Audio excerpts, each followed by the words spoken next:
ঠিক ছবিতে যেমন দেখতে পেরেছেন তেমনই অসাধারণ লোভনীয় নাস্তার রেসিপি পুরে ভরা। দেখতে থাকুন ভিডিওটা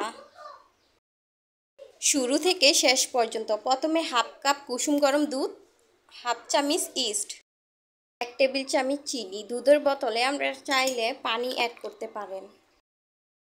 তেল, লবণ। এই উপকরণগুলো মিশিয়ে নিচ্ছি। মিশিয়ে নেওয়ার পর একদম ভর্তি করে 1 কাপ ময়দা, বেশি করে নিতে পারেন। এখন সবগুলো উপকরণ খুব ভালো করে মিশিয়ে একটা সফট ডো তৈরি করে নিচ্ছি। তৈরি করে নেওয়ার পর ঢাকনা দিয়ে ঢেকে রেখে দিচ্ছি 15 মিনিটের জন্য রেস্টে।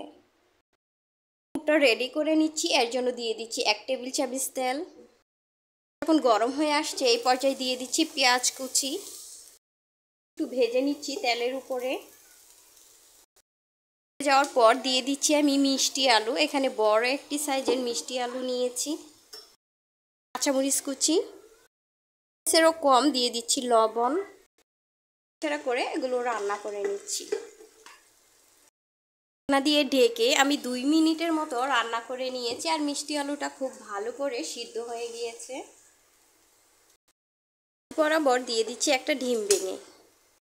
খুব ভালো করে ভেঙে রান্না করে নিচ্ছি। নামানোর আগে দিয়ে দিচ্ছি চিলি পিস। ঝালটা আপনাদের ইচ্ছে অনুযায়ী করে মিশিয়ে মিষ্টি আলুটা আমি ভেঙে এরকম করে নরম করে নিয়েছি। এখন এটা আমি উঠিয়ে নিচ্ছি। গরম চুলার পাশে রেখে দিয়েছিলাম সাইডে, যার জন্য 15 মিনিটে অনেকটাই ডোটা ফুলে গিয়েছে। এখন আমি ভাপটা ছাড়িয়ে ছোট ছোট লেচি করে নিচ্ছি। এখন আমি এভাবে করে সবগুলো করে নিচ্ছি। লেচি নিয়ে হাত দিয়ে আমি ছড়িয়ে নিচ্ছি। ঠিক এভাবে করে নিতে পারেন। এখন রান্না করে রাখা পুরটা এর মাঝ বরাবর দিয়ে দিচ্ছি। মুখটা সিল করে নিচ্ছি। ঠিক এভাবে করে আমি টেনে টেনে মুখটা আটকিয়ে নিচ্ছি। এরপর হাত দিয়ে চেপে দিলেই সহজেই এটা হয়ে গেল। আপনারা চাইলে বেলে নিতে পারেন। এভাবেই করে আমি ভেজে নিচ্ছি। আমার আগে 5 মিনিটের জন্য রেস্টে রেখে দিচ্ছি। মিনিট পর এগুলোকে আমি একটা ডিজাইন করে নিচ্ছি, দেখতেও সুন্দর লাগবে এই জন্য। ঠিক এভাবে করে আমি ডিজাইনগুলো করে নিলাম। নাস্তাগুলো ভাজার জন্য তেলটা গরম করে নিয়েছি আর এখানে দিয়ে দিচ্ছি গরম তেল। তো ধরেছে তো এই 4টাই ভেজে নিচ্ছি। নিচের পাশটা হয়ে আসবে, ঠিক এই পাশটা উল্টিয়ে দিতে হবে।